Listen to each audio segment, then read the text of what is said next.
Good day everyone, I am Michael, the moderator for this webinar. I welcome everyone for today's webinar, which is Navigating the 2024 Medicare 855 Enrollment Form Update. It's a great pleasure for me to introduce our presenter for today, Tony L. Holmes.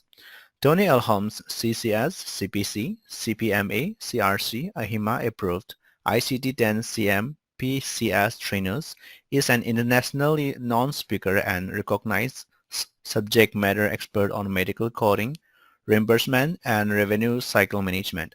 She holds multiple credentials with the American Health Information Management Associations, AHIMA, and the American Academy of Professional Coders, AAPC. I would now like to hand over the floor to the speaker. Over to you, Tony. Thank you, Michael, and thank you to all of our attendees today, whether you are catching this live or on the playback.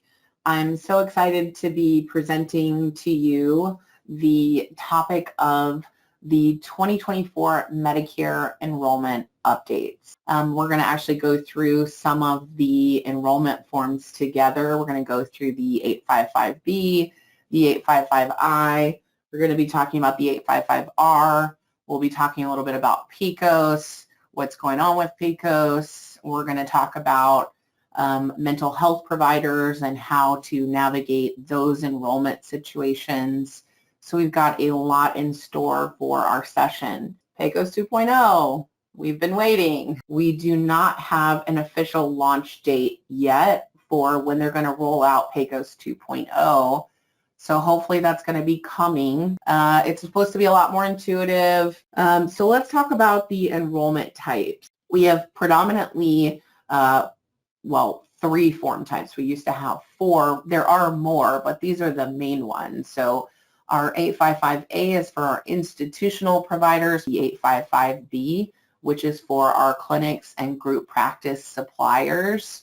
And then we have our 855I, which is our individual physician, non-physician practitioners, the 855R, which has been discontinued, and in terms of the paper forms, that will all be sent to your Medicare administrative contractor. So don't send them to CMS directly that I provided in the presentation.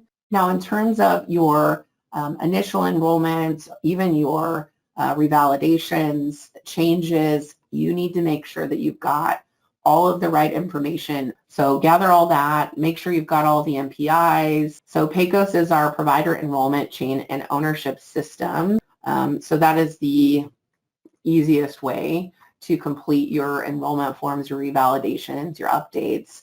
Then you can get into the PCOS online portal, which looks like that. Once you've got your identity and access management account set up, then you can log in through your PCOS, and your login is going to be exactly the same as the login for your NIPS account. So once you actually log into your PCOS, this is what you're going to see. Once you've submitted your application, you can go to the application status kiosk. Okay, this is how you create the first-time application or initial enrollment. Applications that have come back for corrections, you're going to see updates here that say open for corrections. Anything that's been rejected is going to show up here. This isn't just relevant for PCOS. This is also important for the paper application forms. Anybody can sign up to be a surrogate. You just basically go to Identity and Access Management, set up your account. Once that gets all set up, then you'll have a login if you're approved for NIPS and PCOS, and then you'd have access, depending on the type of access they give you, to their enrollment stuff. So then you can basically do everything that you need to do. Add, modify, terminate providers. So one of the biggest updates for 2024 is Medicare has opened the doors to MFTs, which are marriage and family therapists, and MHCs, which are mental health counselors. Another really big update is the discontinuation of the 855R. So basically they combined the 855R into the 855I for individual providers. And so the NIPS registry is one of the best places you can go to find MPI records. Now back to what I said about your MPI number and your MPI type driving. So type 1 MPI is the MPI number that's typically attached to a provider's social security number.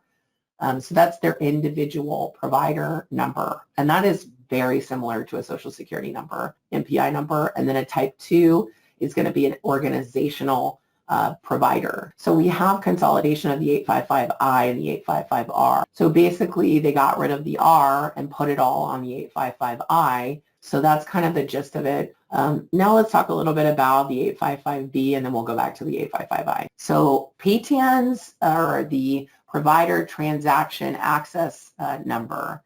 And this is a very, very important number for Medicare purposes. So if you're an individual provider, you're going to have an individual PTAN. If you have a group, you're also going to have a group PTAN number. Section 3 is our adverse legal actions. Section 6 is for individuals. Section 14 tells you all about things that can happen if you falsify any information on this application, whether you do it intentionally or unintentionally. So that's basically it in a nutshell for the 855BI.